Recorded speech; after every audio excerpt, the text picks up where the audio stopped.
Scotland Yard tient bien quelques registres, mais ils sont incomplets, mal organisés, presque inutiles. Et surtout, ils ne sont pas partagés entre les différents districts. Pas de photographie systématique des scènes de crime non plus. La photographie existe, bien sûr. On commence même à l'utiliser pour photographier les cadavres à la morgue. Mais photographier la scène de crime elle-même, documenter l'emplacement exact du corps, c'est rare. Et quand c'est fait, c'est au bon vouloir de l'inspecteur en charge. Pour Mary Jane Kelly, la 5e victime, on a effectivement pris des photos de la scène de crime. Ces photos existent encore aujourd'hui. Pour Catherine Eddowes et Elizabeth Street, des photographies post-mortem ont également été prises à la morgue. Mais pour les premières victimes, les photos sont très rares. On a des descriptions écrites, très précis d'ailleurs, et des croquis médicaux, mais c'est tout. Pas de profilage psychologique, évidemment. Ça viendra bien plus tard. L'idée qu'on puisse analyser la psychologie d'un criminel à partir de ses actes n'existe pas encore. Concernant Jack l'Éventreur, on devine bien que le tueur est probablement un peu cinglé, violent et qu'il déteste les femmes. Mais aller plus loin, impossible. Alors comment enquête-t-on en 1888 ? Eh bien, avec des méthodes vieilles de 50 ans. On patrouille, on interroge des témoins, on cherche des suspects qui correspondent à une description vague. On espère qu'un indicateur balance quelqu'un. On offre des récompenses pour des informations, on arrête des gens au hasard et on les relâche faute de preuves. C'est exactement ce que fait Scotland Yard. L'inspecteur Frederick Aberline, qui dirige l'enquête, est un excellent policier. Il a passé 14 ans à patrouiller à Whitechapel avant d'être promu inspecteur. Il connaît le quartier par cœur, il connaît les visages, les réseaux, les informateurs. Bref, c'est un flic de terrain, méthodique et consciencieux. Mais que peut-il faire concrètement ? Il patrouille dans les rues avec ses hommes, il interroge des centaines de personnes, il arrête des suspects, des bouchers, parce qu'on pense que le tueur sait manier un couteau, des médecins, parce qu'on pense qu'il a des connaissances anatomiques, des juifs polonais, parce que des témoins ont vu un homme à l'accent étranger, des marins, parce que les meurtres semblent correspondre à l'arrivée de navires dans les docks. Au total, Scotland Yard interroge plus de 2000 personnes. Elle arrête et relâche des dizaines de suspects. Certains passent des semaines en garde à vue avant d'être relâchés, faute de preuves. Le problème, c'est que les témoignages se contredisent totalement. Plusieurs personnes affirment avoir vu l'une des victimes en compagnie d'un homme peu avant le meurtre, mais les descriptions ne correspondent jamais. Un homme grand et mince, non plutôt petit et trapu, bien habillé avec une redingote noire, non en fait mal habillé avec une casquette d'ouvrier.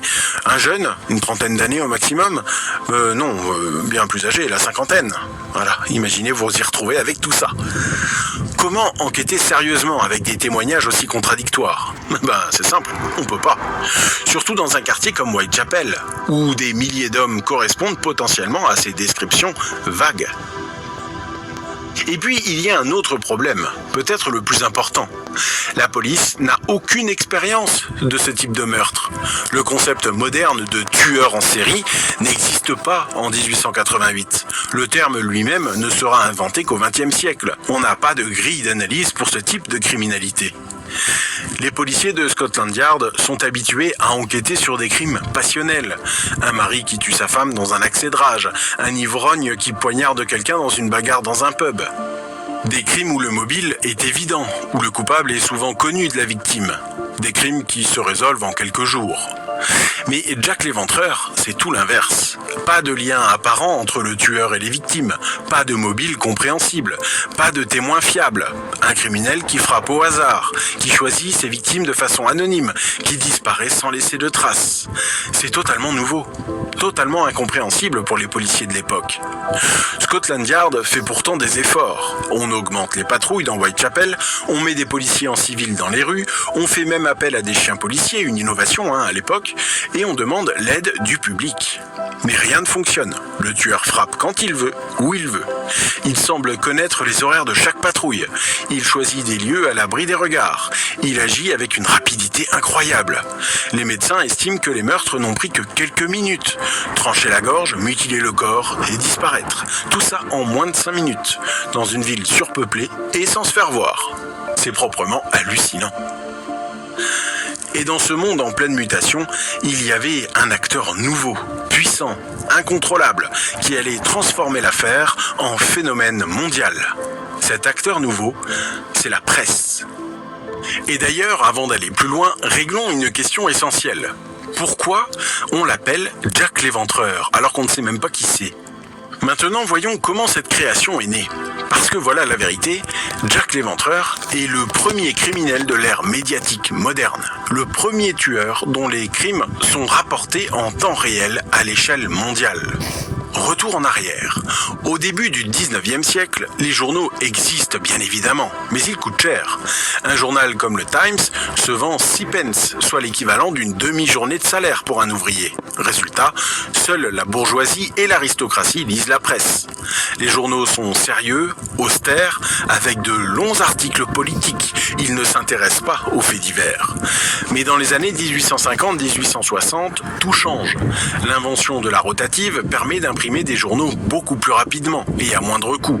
On peut désormais produire des dizaines de milliers d'exemplaires en quelques heures. Les journaux baissent leur prix, on passe de 6 pence à un penny, parfois même un demi-penny. Soudain, tout le monde peut acheter un journal. Les ouvriers, les domestiques, les petites gens, tout le monde.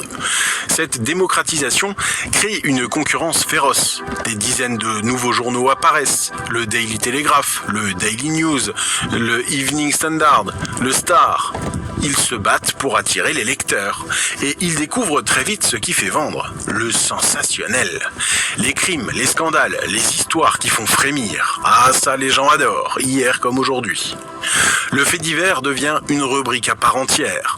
On raconte les meurtres, les accidents, les catastrophes. Plus c'est spectaculaire, mieux c'est pour les ventes. Les journaux populaires tirent désormais à 100 000, 200 000 exemplaires parfois par jour. C'est la naissance du tabloïd. Et puis, il y a l'autre révolution, le télégraphe. Depuis les années 1840, on peut transmettre des informations instantanément d'un bout à l'autre du pays et même d'un bout à l'autre du monde. Un événement qui se produit à Londres peut être connu à Paris, à Berlin, à New York, quelques heures plus tard. Pour la première fois dans l'histoire, l'information circule plus vite que les hommes. Et oui, sacrée époque.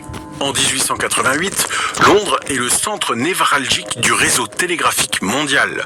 Des câbles sous-marins relient la capitale britannique à tous les continents. Une dépêche envoyée depuis Londres peut faire le tour de la planète en moins de 24 heures. Voilà le contexte. Et quand les meurtres de Whitechapel commencent, la presse londonienne se jette dessus. Au début, après le meurtre de Marianne Nichols le 31 août, la couverture est modérée. Les journaux en parlent. C'est un fait divers intéressant, mais rien d'extraordinaire. Une prostituée assassinée dans l'East End, ce n'est pas vraiment une nouveauté, même si c'est dramatique. On en parle dans les pages intérieures, pas en une. Mais quand Annie Chapman est tuée le 8 septembre, 8 jours plus tard, l'affaire prend une autre dimension. 2 meurtres, même quartier, même méthode.